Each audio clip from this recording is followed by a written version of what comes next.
Hi everyone, good evening. All right, so let's get started. So what we're going to talk about is pretty straightforward, so don't have very long PPT. We'll first talk about the awareness, right? Understanding what CET is, looking at the past data in terms of result. Then we'll talk about the plan that you need to follow for the next few months. And then we'll, of course, take any questions and answers that any questions that you guys may have. Okay. So firstly, that I think by now everybody knows the pattern of CET. So I don't really have to spend a lot of time here. But for everybody's sake and to make sure that everybody's on the same page, CET is typically conducted in March. Now I've been getting a lot of questions from students as to when the CET will be conducted this year. So please note that there hasn't been any update from the Directorate of Technical Education or the CET cell for that matter about when the CET will be conducted. So what we can do is, of course, work with the assumption that it will happen in March. So generally it used to be conducted in March. So hopefully maybe this time also they will do it in March. Otherwise it might get postponed a little bit. But on that, we have absolutely no clarity at this point of time. And that is why it's better that you assume that, okay, it will be in March, maybe mid-March or towards the end of the March, and prepare accordingly. Okay, so don't take chances. Don't say that, okay, CET is definitely going to get postponed and I'm going to delay my preparation because of that. So don't do it. Generally, it is conducted in 4 slots. So for the last several years, they do it in 4 slots. Typically about 1.1 lakh people take it, and they distribute it over 4 slots. 150 minutes, 200 questions, no negative marking, +1 for a correct answer. There's no sectional time limit, there are no sectional cutoffs. So this is something that you will see different from other exams. In other exams, you have sectional time limit, there could be sectional cutoffs, so you have to do well on all the sections to get through. But that is not true for CET. So in CET, you can decide whatever you want to do, right? No sectional time limits, you can decide how much time you want to spend on a particular section. The question distribution hasn't changed in ages. So 75 questions on LR, 25 of abstract reasoning, which is visual reasoning, 50 questions of quant, and 50 questions which are on verbal ability and reading comprehension. Now you notice that there's no separate data interpretation because data interpretation is actually part of the quantity aptitude section. So let's call it QADI, which is 50 questions. And typically in CET, you will have about 20 to 25 questions that are based on data interpretation. The remaining questions are pure quant. Okay?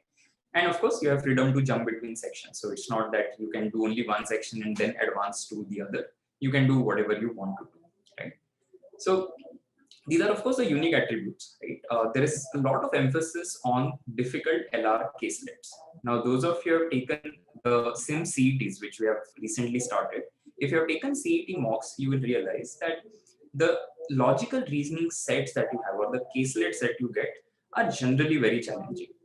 So that is true for CET as well. A lot of students after taking SIM CETs messaged me and said, is the level similar in CET or more difficult? I would say similar. So whatever you see in IMS SIM CET, the difficulty is generally more or less on same line. So sometimes you'll get a particular question which would be easier, but of course you can also get questions that are slightly more difficult. What we observed was that people who were getting good score in SIM CETs ended up doing slightly better in the actual CET. So your SIM CET is a very good indicator.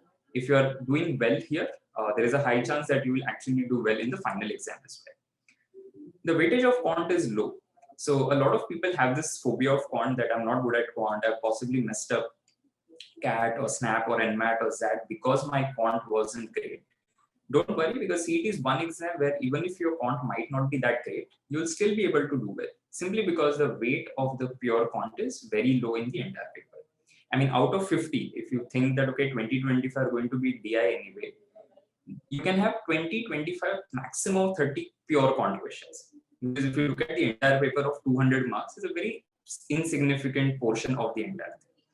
Does that mean you should leave quant completely? The answer is absolutely no. Quant is something that would have helped you a lot last year. So we'll talk about last year's difficulty as well. That because LR was difficult, right? So you have to have sections where you do well. So I need to have, let's say, a good command over my quant, verbal, and abstract reasoning to be able to actually do well overall. So out of 4 sections, I would say there should be a minimum of 3 sections where you are good so that you ace in the exam. So the sectional split, right, which is there, allows one to play as per your strength. So you can say, okay, I am somebody good at abstract, so I'm going to start my paper with abstract, do verbal, do quant, and then go to LR. So I'll also talk about my strategy as to how I approach the paper, how I solve it. I'll also talk about how some of the other toppers end up solving the paper. Now, you can take a lot of calculated risk. So here I'm going to give you one tip that all of you, there are about 750 people right now. I want all of you to remember one thing, that whenever you are taking mocks now, right, since CETs are already on, whenever you're taking mocks, at least I would say till Feb end, assuming let's say CET is going to happen mid-March, till Feb end, don't do any random marking in your paper. Okay, this is a game changer. A lot of people, what they do is they will start doing random marking from day one. You're taking a mock, there is no negative marking, I'll mark all 200 questions. Now the problem with that approach is, at the end of that mock, you will not realize what are the areas where I actually need an improvement. Because it may happen that, let's say, you have actually genuinely solved only about 80 questions. The remaining 120 you have randomly marked. And let's say you're getting 20, 25 marks out of those random markings that you've done. So you'll feel good about yourself, right? That I've done pretty well in the paper. But as a matter of fact, you have not, because you can't bank on that particular random marking that you're doing. So till February end, don't do random marking, right? Once March begins, maybe let's say the last 7 mocks or 10 mocks that you're going to take, or whatever, even 5 mocks for that matter, should be with random marking. So I'll prefer the number to be around 7 or 8. So the last 7 or 8 mocks that you have, take them with random marking, which means I will keep some time at the end, budget some time at the end, so that I do the entire random marking, mark all 200 questions, and then see how I'm doing. Of course, why we are not doing it till then, so that we know crystal clear what are the areas of improvement, what are the strengths, what is the percentage accuracy, and so on and so forth. So this puts a lot of emphasis on speed, selection of questions, and accuracy. Right? You have to be very fast because there are more questions than the number of minutes that are available with you. Selection of questions also matters, because if you get stuck on something, the comeback opportunities start going down significantly. And the accuracy is of course important, because I can be somebody who has 90% accuracy. So even with lower attempts, I can get a good score. But if I'm, let's say, a 50% accuracy candidate, I'll have to attempt a lot of questions to get to a similar score. And lastly, very important thing, that if you're taking CET for the MMS program, and I'll also be talking about the difference between the MMS and the PGDM programs offered by various colleges, there are no GDPI rounds, which means you take CET for the Masters of Management Studies, the MMS program, which is offered by the University of Mumbai, and you don't have to appear for any group discussion or interview. So everything is dependent on the CET score. You get a good CET score, you're through, right? And that is why a lot of people prefer also CET, simply because there's no GDPI, so you don't have to worry about the post-test selection process. Okay. Now let's do one thing. Let's talk about the data in terms of, and at any point of time, if anybody wants to take screenshots, please feel free to do so. I have absolutely no conditions on that. So this is important, I think, in case anybody wants to make a note of this. A lot of this data that I have given here is already available on my blog, Cracking CET. I'll also share the URL at the end. So you will find that, so what I've done is I've put 2018, 19, 20 CET scores. Now the reason being, see, CET difficulty is not a constant thing. It always fluctuates. But barring, I think, the year 2014 or 15, one of those years, I think CET 2015 was just terrible in terms of difficulty. Terrible in the sense, they made the paper very easy, and because of which everybody's scores shot up, right? Otherwise, the CET difficulty has remained more or less the same if you were to look at it, let's say, from the year 2016 or 2017 onwards. So I've taken last 3 years as the kind of a benchmark. And why have I done this is because a lot of students now will start looking at the percentile that you get in IMS mocks. Now, of course, it's a very good data point to look at. But what I will also do is have a look at how am I faring against the actual data.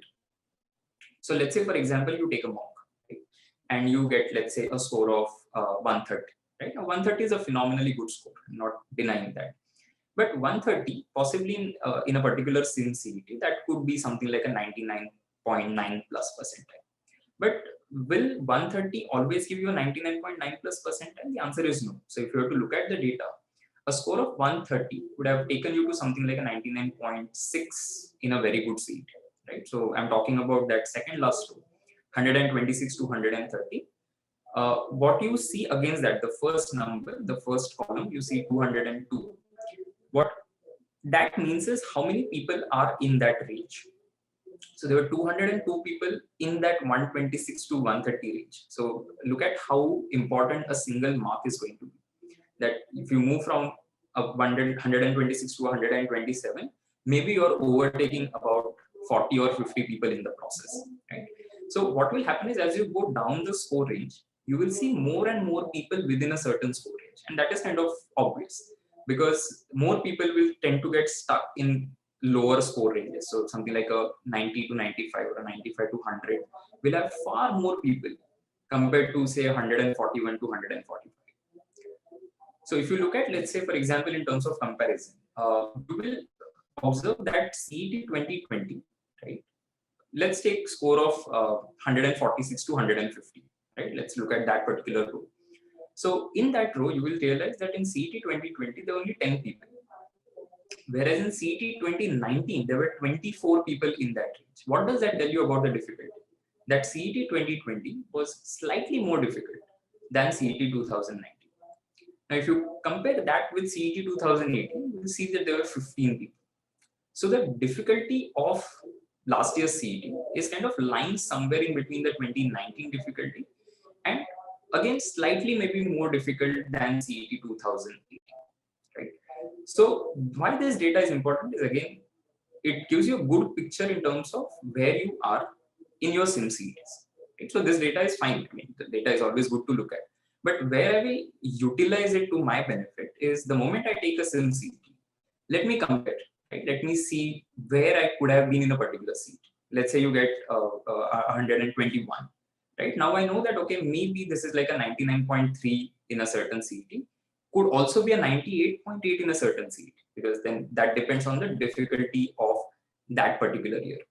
So this is going to change a lot. Right? You'll see a lot of variations here, but it's not very significant, right? So it won't happen that one year 121 is giving you a 99.3, the other year it is giving you a 95. That's not going to happen. So it won't be very huge. If you look at the variations in percentiles, let's take the last row, right? 99.3, 98.87, 99.12. So the variation is there, but it's not very significant, right? And that gives an understanding to me as to what is the score that I should be aiming for. Okay.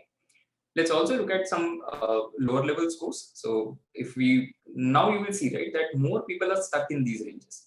So if you look at say 76 to 80 as a score range, almost 4,000 people. So that one mark extra that you get is like beating almost 800 odd people, right? Of course, it won't be like an equal distribution in that sense, but approximately you can say a single mark improvement is possibly an 800 rank improvement. And that is why every single mark counts in CET, right? Now, what is a good score? A lot of people ask also this question as to what qualifies as a good score in CET. So let's look at some of the college cutoffs, right? Now, these are the cutoffs. Again, these are last year cutoffs that I have taken, not CET 2020. So CET 19 cutoffs is what I have given. Now, why not 20s? Because the admission process is not complete yet. It's still going on. I think the round 1 and 2 has just got done and round 3 is underway, right? So a decent percentile, right? If you were to look at, let's say, maybe the top 15 or 20 colleges. So I've listed down the colleges typically, which is the ranking that is followed by CET. So you would start with, of course, JB, Sydenham after that. KG Soma, I put an asterisk. So there are a couple of places where I put an asterisk.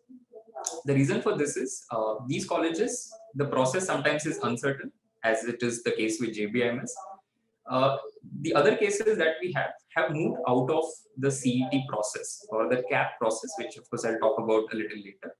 So they have only, they have converted all the MMS to their PGDM now. So KJ Somaiya doesn't have an MMS anymore. NL Dalmia doesn't have an MMS anymore. So a lot of colleges, even this year, there were a couple of colleges which decided to move out, right? So be cognizant of these things. Don't worry about it too much, but also note that there are some colleges that are not accepting CET now. So in case there are some other exams that they're accepting, I will apply to those colleges through those exams. So for example, let's say Dalmia, right? Now, if Dalmia is not going to have the MMS program, it still is going to have the PGDM program because they merged the seats from the MMS and the PG program. So I can still try for it by taking other exams. So let me visit the Dalmia website and see what all exams are accepted. Maybe, so they accept, I think, CET, CAT, CMAT, ATMA and MAT also, I guess. So let me figure out what all exams they're accepting. And I will take those exams to get into that particular college. Okay, definitely there's one slide wherein I'm going to talk about the PGDM and the MMS difference. So if you have any questions on that, just hold on to them for a minute. But I'll talk about the difference between PGDM and the MMS, what you should do, what you should not do, and what are the things that you need to take care of. Right? Now, cutoff data is there on CET Cell website also. CET Cell has its own website. If you go there, you will see a tab for Maharashtra MBA CET. Go there, and there are cap round wise cutoffs. So in case anybody is interested, right? And they actually remove data. I don't know why they do it, but they are known for removing data once the admissions are done. So what I would encourage all of you to do is go to the CET Cell website today, right, and download those files. Okay, so there are 3 files that you need to download, or if you are applying to an All India seat, then maybe 3 more. Is to look at what are the cutoffs round wise. So cap round 1, cap round 2, cap round 3, you'll be able to download the data. Keep those, download it and keep the files with you. Even if you don't look at them right now, that's fine. But maybe at the time of admission, that is something that will going to be very handy for you guys. Okay. The data that you see here, the number which is inside the bracket. So if you look at the first 2 columns, you will see something called G open H. So I will also tell you how to read this when you download those documents. So in those documents, you will see G open H. What does that stand for? It stands for open category home university student. So H stands for home university. G open O. So O stands for outside home university. G open S. S stands for state student. And AI stands for all India student. So in CET admission, it's a very complicated process. I've kind of written an article on the JBIMS selection process on the blog. Because if I start explaining the process, it itself will take about maybe half an hour. So what happens is you take CET, right? Depending on your candidature, right? So you could be a Maharashtra state student, you could be Mumbai University, you could be Pune University, you could be some other university in Maharashtra, or you are a non-Maharashtrian, you don't fit into any of the definitions of a state student, so you are an all India student. Depending on your candidature, you have different percentage of seats reserved for you in each of the colleges. In colleges that are offering the MMS program, let me also make that distinction clear. So for Maharashtra students, they accept CET. So all the Maharashtra state seats that are there, whether it is home university or outside home university, for those seats, CET score is accepted. If you are applying in all India, then as of the current state, the way it is, CET, CAT, XAT, CMAT, MAT, ATMA, all these scores are accepted, which means you could be an all India student. Okay, you can decide to apply to any of these exams. So I may say, okay, I have a very good chance of, let's say, cracking ATMA. So I take ATMA, get a 99.99 and try for JBIMS. Okay. Or I can say, okay, I'm going to take CMAT, get a 99.99 or 98 and then apply to JBIMS. So let me make this thing very clear. And I guess a lot of people have this confusion. Can all India students take CET? The answer to that question is yes. Every year I have had people who were misguided by others that you can't take CET. That is completely wrong. Whether you are a Maharashtra student, home university, outside home, doesn't matter. And if you are outside Maharashtra, doesn't matter. No matter who you are, all of you can take CET. Okay. Why people tell you that CET is not recommended for you, for let's say an all India candidate, is because the number of seats is out of you. That doesn't mean you can't take CET. You can take CET, but the seats that are reserved are very limited. Okay, and that is why they say that other exams where the number of aspirants is fewer. For example, MAT. Now CET has more takers in a particular CET compared to MAT. So if I'm a serious aspirant and I'm aiming for, let's say, a 99.99, I have a better chance of getting that in MAT compared to CET. And that is why a lot of All India students will take MAT, ATMAS, CMAT, and all these exams, and then try for All India seats rather than taking CET. But all of you can take CET. So please keep that in mind. It is considered as an All India test only. Okay. So don't worry. If you have any questions, of course, I'll take it again towards the end. Right? So I'm just going to talk a little bit more about prep now, because that is the whole point of the session, which is to guide you in terms of how do you prepare for CET. Right? What are the things that you need to take care of? Because admission process, of course, it's a different thing altogether. Maybe we can, once the CET results get out, we can have a session on the admission process. Right? But for now, let's talk about prep. So first thing is understanding yourself, right? The entire journey is going to start by understanding where you are at this point of time, for which you will have to take a mock. Right? Now, I have put some classification in terms of where you could be, right? So, and different CET aspirants would be fitting into different quadrants. So, for example, there would be somebody who is not very good with content and is not even motivated. So now your competition is not with this guy at all. I hope nobody who is watching this session is falling in this particular bracket, that you are not motivated about prep and you don't have ability to get better. Right? So I hope nobody is here. The next thing is the ability is okay, maybe low ability again. So your prep is not that much at this point of time. The learning curve tends to be flat for you, but you are motivated, right? And that is the majority. So most of the people right now, if you look at CET performances, you will see that people are stuck between, say, 76 to 80, 80, 85, 90, or even lower, maybe 50s, 60s, and all of that. So this is where the majority is. Right? The next would be you have high ability, so you are a good candidate, but you're not motivated enough, right? So you're a decent candidate, but possibly not that motivated about your prep. So you're not putting in the effort that is required and all of that. So what you will have to do is you'll have to find what is it that really motivates you, right? Understand what options you have. Maybe you've taken some other exams and that is why you've done well on those exams, and maybe because of those you're not very motivated about CET prep. But then understand that CET is also going to create some options for you. Whether to take those or not, that is always going to be a thing that you can do at the end. But understand that it is going to create options. So those of you who have already done well in maybe, let's say, SNAP and MAT and maybe other exams such as CAT or ZAT, please don't take CET very lightly, because I've always seen people who thought that it will be an easy thing for them to crack.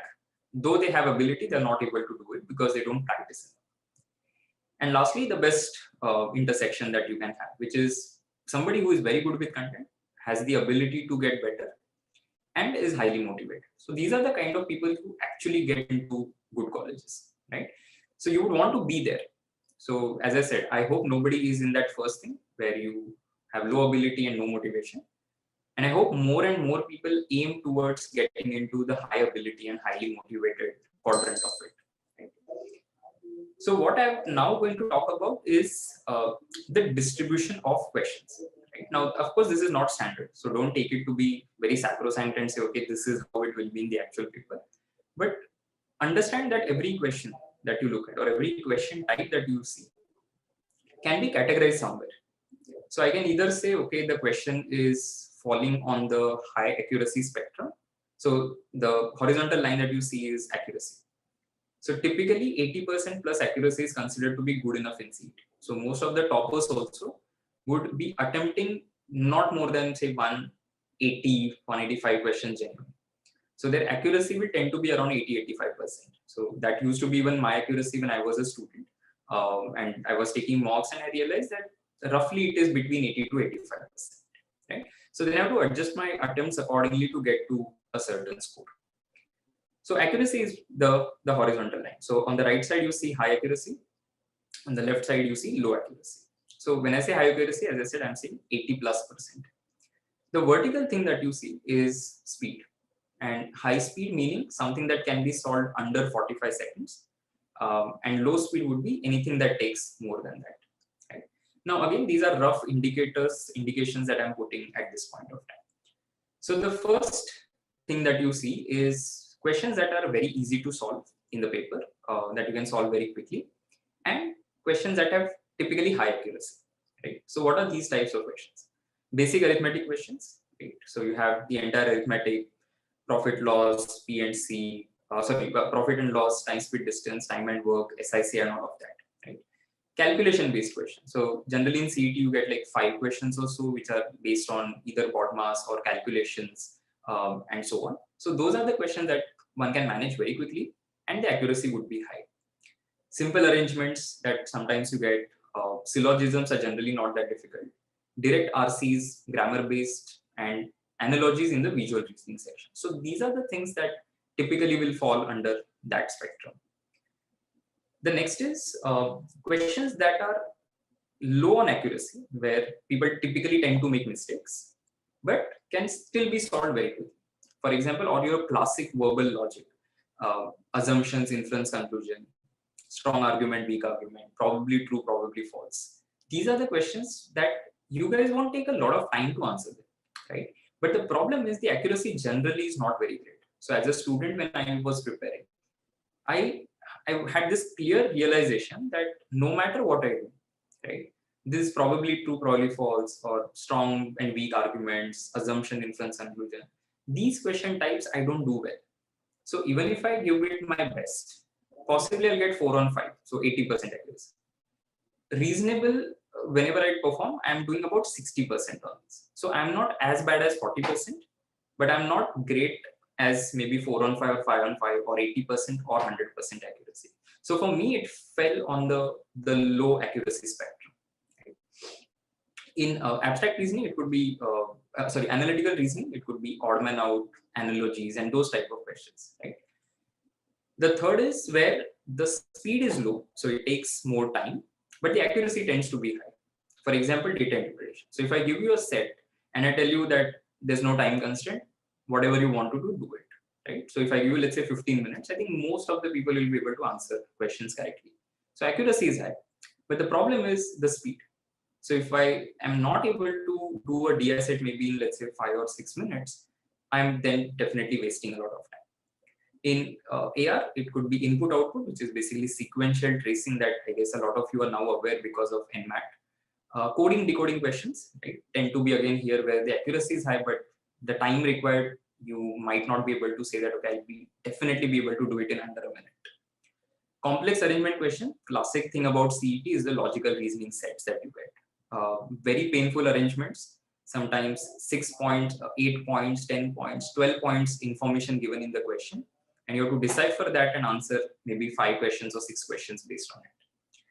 Long RCs will also fall under this, but typically CET doesn't see too many long RCs. So I'll also talk about the difficulty of the last year once we have a look at the 4th one as well.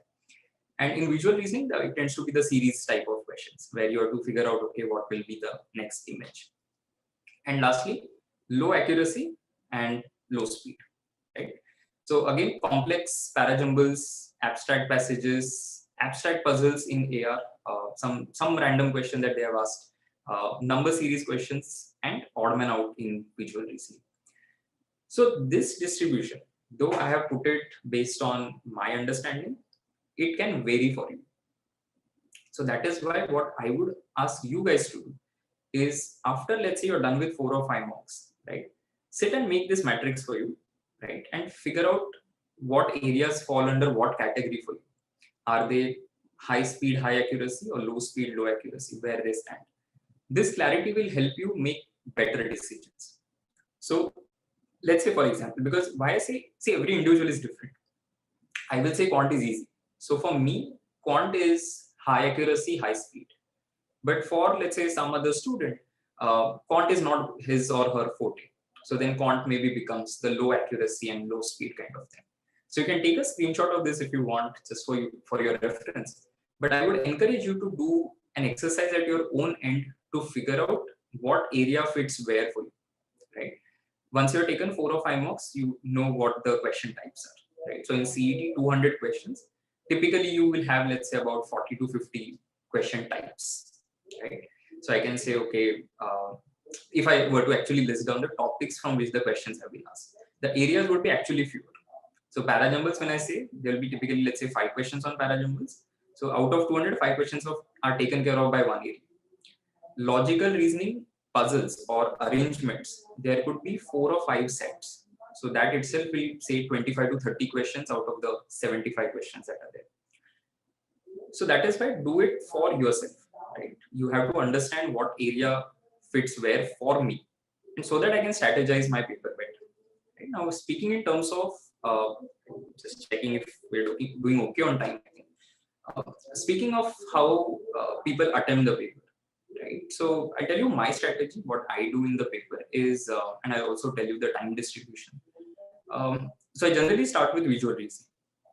Now the reason for that is I first of all like visual reasoning in general, and I think that it is an area that I can possibly handle in about 20 minutes.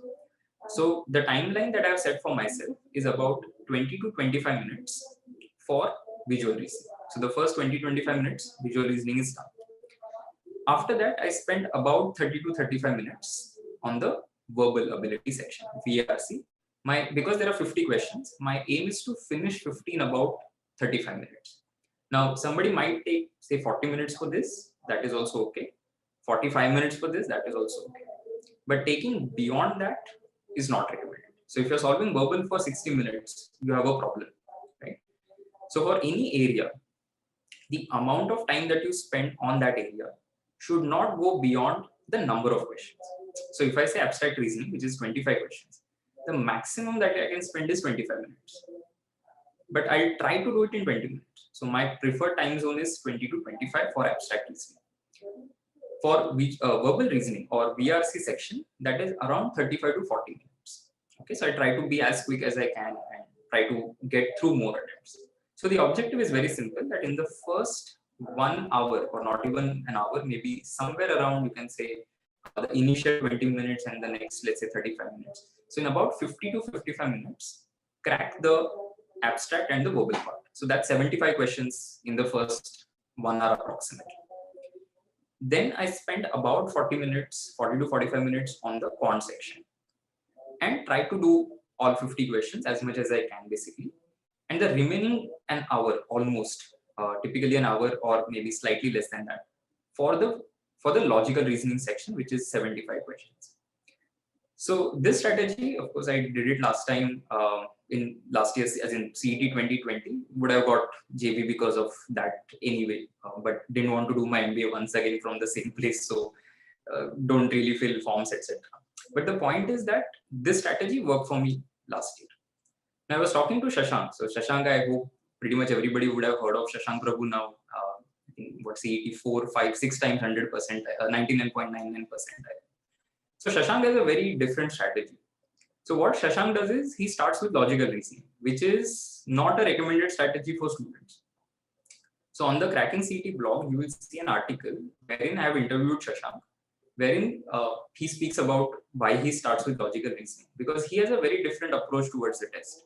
So he thinks that if he takes care of the difficult part first, he feels at ease. Whereas I'm a very conservative taker. So he's an aggressive taker, let's put it that way, and I'm a conservative taker. So both will have different strategies, or different people will have different strategies, but the end result is generally tends to be the same, right? So if you are aiming for, let's say, a 99.9 plus, the strategy might vary a little bit. So your section order will change, the way you take decisions on that day will change. But then everybody knows that, okay, I have to be fast as I can and solve more questions accurately. Right? So he starts with LR, does it in the first hour or so. So the time distribution that both of us have is more or less the same. And even when we speak to students who have cracked CET, the time distribution that I've told you right now doesn't change too much from students to student. But the order definitely changes, right? The risk taking definitely changes. So he starts with LR, then does the remaining, and he keeps quant for the end because he's very good at quant. So he's like, even if I have 30 minutes for quant, let's say, the worst case situation that other sections are difficult, so you don't have sufficient time for quant. So he's like, even if I have 30 minutes and 50 questions, he's confident that he'll be able to crack it. But I'm a conservative taker, so I'm like, no, I want to get more ground first and then maybe spend time on the logical reasoning section. So that's about it, right? Everybody will have a different strategy, but then as long as you identify what your strengths are. So personally, for example, I never like, even in logical reasoning, right? I will not touch the caselets in the beginning. So I will look for questions as blood relations, clocks, calendars, puzzles, input, output, and all of those. And I try to get those out of my way and then come to caselets. Whereas somebody might say, no, okay, 1 to 75, go 1 to 75. Whatever comes my way, if I'm able to do it, great. If I can't, then I'll move on. Okay. So now the question comes is, how do you analyze mocks, right? So of course, the first thing for that is taking a mock. If you're not taken it, there's no question of analysis. But once I take a mock, right, and before I take a mock, let me get a few things correct. One is the objective. Right? Why am I taking the test? I have to be absolutely serious because I always get messages from students ki, sir, I started the mock, but then after 1 hour, lost the focus, got bored, whatever. Don't do those things, right? The environment, make sure that you are simulating the actual test experience as much as possible, right? In the current state, I would actually tell people to wear a mask and take your mocks, right? Definitely something that will make a difference. And the enthusiasm, right? So don't take it just because the mock is happening. Somebody asked you to take it because you want to. So the first thing that I'll do is look at like a macro level performance. Okay, how far am I from the cutoff? So let's say the topper is at 140, which was the case with, I think, SIM CT2. And if I'm at 100, so that gap is more important for me than looking at what my percentile is. So I'll say, okay, if I'm aiming for JB, who is the topper? If the topper is at 140, 130, whatever, how far am I from the topper? That is a more important data point for you. Once I look at this, I will look at the sections. So what is the distribution? Because sometimes you get a good score, but the sectional split is very weird. Now there is no sectional cutoff, so it's okay. But then what if that particular section comes difficult? So let's say, for example, I'm good at quant and I bank on quant to be decent every year. So I'm like, okay, I'll give it a decent 45-50 minutes. I also get good accuracy and everything. But what if that year quant is difficult? So I need to have decent level across all the sections so that bare minimum I can take care of, right? And then of course maximize whichever area you are the best at. Then I'll go to a topic level. So the topics that we spoke about, right? So I'll say, is there anything that has happened too differently from my normal distribution? So typically I realize input output for me is low accuracy and low speed. But this time I was able to solve it. So is it like a one-off thing, or is it because I've been practicing input output, my thing has actually changed? My area has shifted from one quadrant to another. And lastly, question level. So were there any silly mistakes? Were there any questions that I have not seen earlier at all? What were the reasons as to why I got a particular question wrong? So I've written a big article on how to analyze mocks on the Cracking CET blog. I would encourage all of you to have a look at it, wherein I have detailed the process in terms of what do you do after a mock. So you're supposed to solve a lot the remaining questions, then supposed to look at your accuracy, supposed to look at what are the mistakes that you make, and so on. So analysis takes a lot of time. A lot of students have come back and told me that analysis is very boring. But understand that analysis will make an impact rather than actually taking too many mocks. So 20 mocks with analysis is far better than 30 mocks without analysis, right? So please keep that in mind. Now let's understand what toppers do differently, because that is one area where a lot of people ask questions that how do I get to the next level, right? So the first thing is toppers rely a lot on mocks.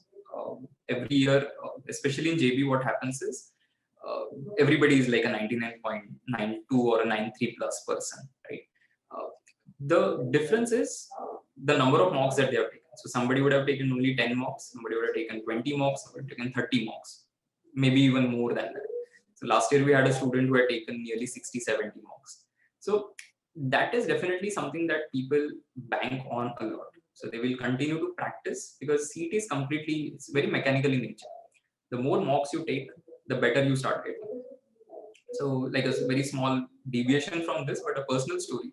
So I took CET for the first time in my life as a student in 2008 and had a 99.36 or 37 in that particular attempt. The next year, the only major change that I had done was taking insane number of mocks. So the first year I had taken just 10 mocks.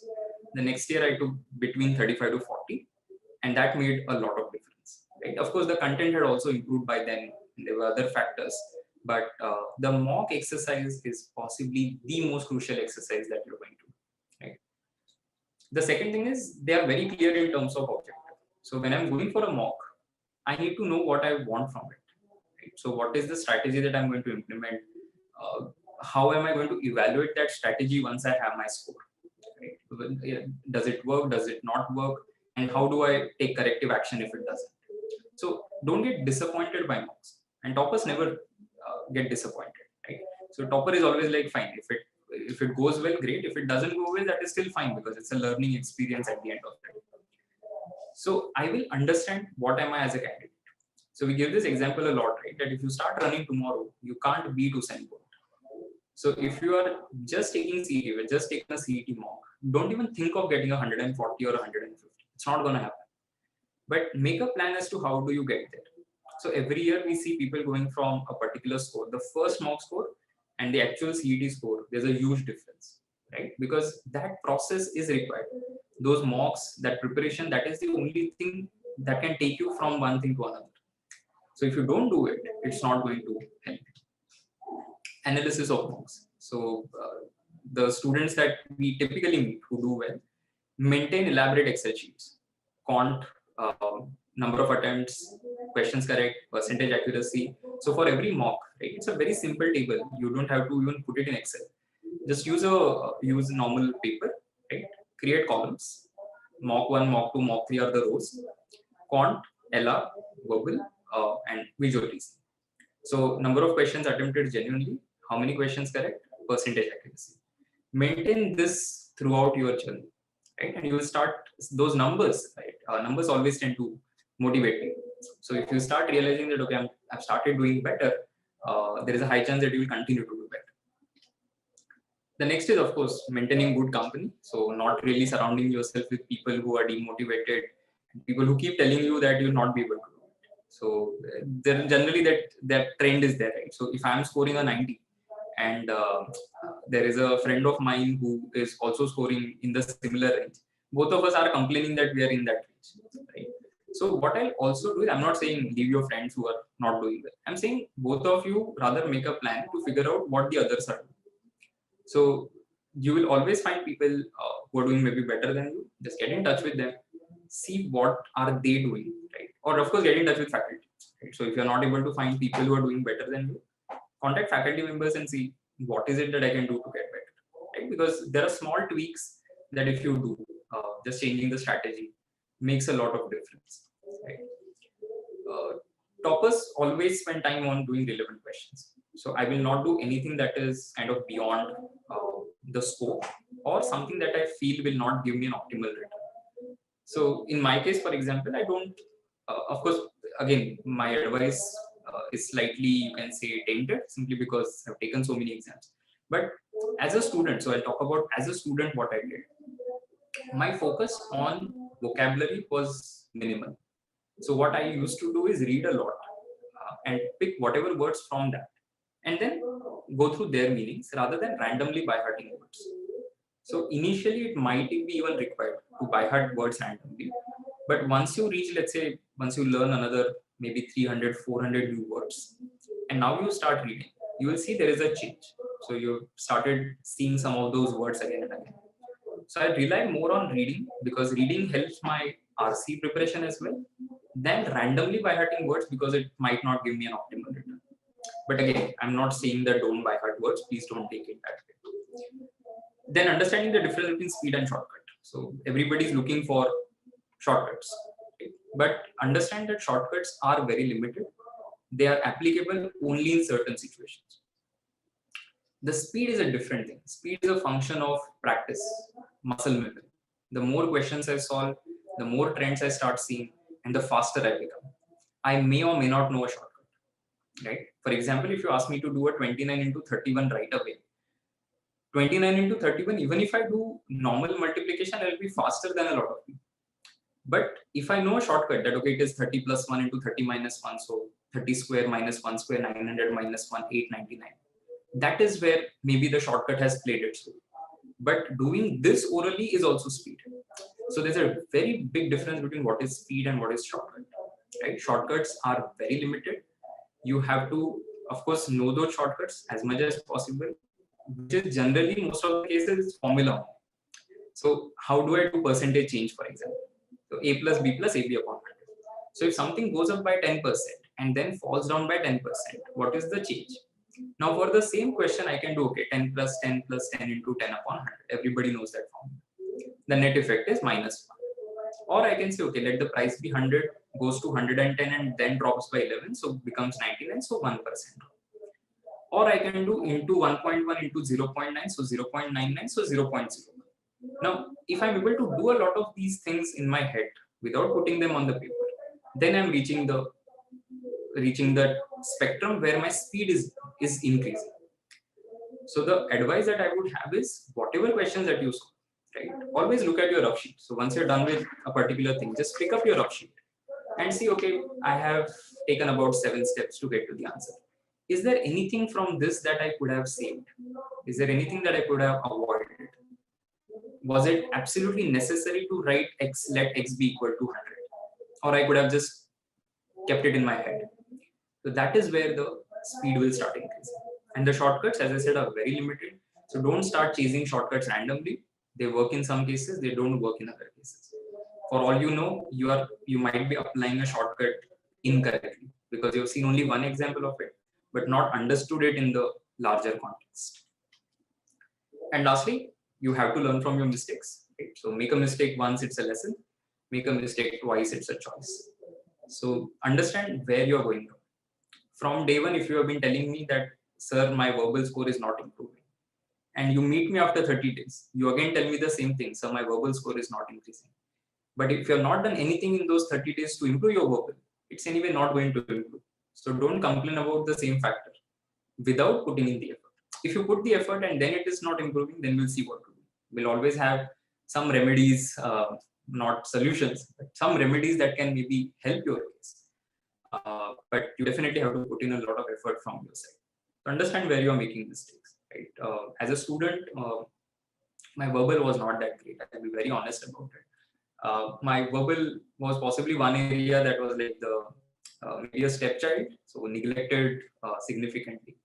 The only focus that I had was reading. So my first attempt, right, I didn't do that well simply because verbal wasn't that great. So then I realized that, okay, verbal is a problem. Now what do you do?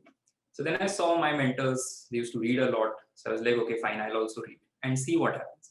I started reading, got more interested in that, and then my verbal improved. But if I had not started reading, it would have never improved. Right? So always keep in mind that you have to learn from your mistakes. We are nearing towards the end of my part. So I'll talk about this difference between MMS and PGDM, right? What exactly is this? So a lot of colleges, let's take example of some colleges in Mumbai. They have 2 programs. One is called MMS. The other is called PGDM. So what is MMS? Master of Management Studies. PGDM is Postgraduate Diploma in Management. Are they both different, very different in terms of course content? The answer is no.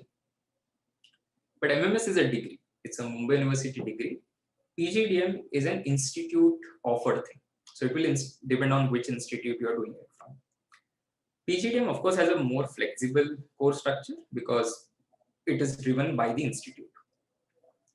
MMS is slightly less expensive. So in the same college, let's say, for example, if you take Wellinger. So Wellinger PGDM is more expensive compared to Wellinger MMS. Because MMS is governed by the university rules. They can't go beyond a particular figure for that. But PGDM, they can do whatever. So they can say, okay, 11 lakh today, maybe 12 lakh after a year. Right? Placement opportunities tend to be similar. No major differences seen reported by students. PGDM tends to have a slightly diverse batch because there is a selection process after the written test. So they have group discussion and interview, as is the next point. That MMS does not have GDPI, but PGDM has a group discussion and personal interview as part of the selection process. Now this year, maybe GDs might get removed and they might have only interviews. So that last point is very important. If you are a student who is not doing well in CET, of course, you have a lot of time to improve. But at the end, you still don't end up with a very high score. you will not get a very good college through MMS, but you can get a very good college through PGDM. The only caveat is PGDM applications have already started for most of the colleges. Some of the colleges will start it a little later. So I'm sure a lot of you are aware, KJ Somaya PGDM admission process is already on. You can apply right now. What exams are accepted? They are accepting CAT, they are accepting ZAT, CMAT and NMAT this year. Right? Wellinger PGDM process has started. So go to college websites that you want to get into. Figure out what are the exams that they're accepting, what are the deadlines that you have, because PGDM deadlines are college specific. There is no fixed deadline. So you have to do your research, you have to go to college websites, see what the deadlines are, and then do your applications. MMS is a centralized process. So somebody messaged me that day, has Wellinger admission process started? I said yes for PGDM, but no for MMS. Why? Because MMS admission process will happen after CET result. So there's nothing that you need to do right now for MMS programs. But if you're applying for a PGDM program, let's say you're keen on Dalmia PGDM, Wellinger PGDM, you have to apply right now. CET is not done, I know, but you have to apply right now. You have to apply based on the deadline of the college. But if I'm trying for, let's say, a Wellinger MMS, I have to wait. Let CET result get over, let the DT come out with the result, let me see how much my score is, let me fill those preferences. At the end, I will get Wellinger from that. So that is the difference. On my blog, there is a detailed comparison between PGDM and MMS. So I put the link. I don't think you guys will be able to copy it, but maybe you can just take a screenshot and go to the blog and check it out. So again, just to reinforce on that, on the blog you will see a lot of content. So this is just sample some of the articles that I had written, how to solve logical reasoning sets, for example, or how to overcome the fear of taking mocks. And you'll see a lot of good articles on the blog, which is being maintained by me. Lastly, some couple of questions that I typically get asked a lot. How to increase speed? Right? I've already told you how to do that, which is to be very cognizant, conscious of how much of rough work are you doing for a particular question. Right? So knowing method is one thing, but to be able to deliver on that method without writing down is another. So if I ask you, okay, calculate, let's say, a 10C4, right? Now to do a 10C4, I think everybody knows the formula. So 10 factorial upon 4 factorial into 6 factorial. But if I ask you to do it in your head, that, okay, do 10 into 9 into 8 into 7 upon 4 into 3 into 2 into 1, a lot of people will start struggling here. So where I have to do the mindset change is to look at every question and see how can I do it faster, right? Can I use options in some cases? So if I give you some question and which of the following numbers is divisible by 11, and there are options, right? So the worst case scenario is divide by 11 and check, but that is not the fastest way. So then I have to know the divisibility test of 11. So these finer differences will start coming into various candidates as you progress. So somebody will be just sticking to the typical method of solving things. Somebody will graduate to the next level of solving questions. Right? The next is PGDM or MMS worth it? So people ask this a lot. See, the answer to that question is, let's say in the market, right, there is only one brand of food, right, and it's a good brand. Now you ask me, how is it? I'll say good. And then you suddenly bring in competition. You have different brands, different colors, different features. I'll not be able to pick one without looking at what other options are. So the comparison, right, which also answers the second last question, this college or that college, works only when you have multiple options with you. So somebody messaged me that day and asked me, how is Thakur College? I said, decent, not bad. But then if you ask me Thakur versus KJ Somaya, I'll say KJ Somaya is better. But if you ask me Thakur versus some random college in Nagpur that I have not heard of, I'll say Thakur. So comparison makes sense at the end. So don't compare too much right now. If you're considering applying to a particular college, you should definitely ask what the cutoffs are, what has been the past trend, should I apply, should I not apply. It's always better to apply, even if you, let's say, waste some money in the process, than having sleepless nights. So if I think, okay, CAT 88 percentile will be, possibly CMAT might cross like a 95 or something, should I apply to Wellinger? Answer is yes. Go ahead and do it. Because even if you don't take it at the end, you will not have sleepless nights now that you know that, okay, at least one college I will have. Right? How many mocks to take? There is no definite answer. If you go to a wedding, you don't start eating everything that is out there. You take on your plate only something that you can digest. So typical number I would say is 20. IMS, the SimCET test series that we have, mock test series, we give 20 mocks. So 8 proctor, 12 take home, which is generally sufficient for everybody.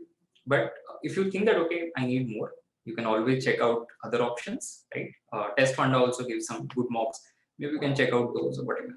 So I will see that whether I need it or not. Now, somebody will say, no, not required. That's fine. 20 mocks is not bad, by the way. 20 into 200, 4,000 questions there. If let's say you solve modules, that's another 3,000-4,000 questions. But if you do area test, that's another 1,000-2,000 questions. How many questions do you need? Right? But analyze it properly.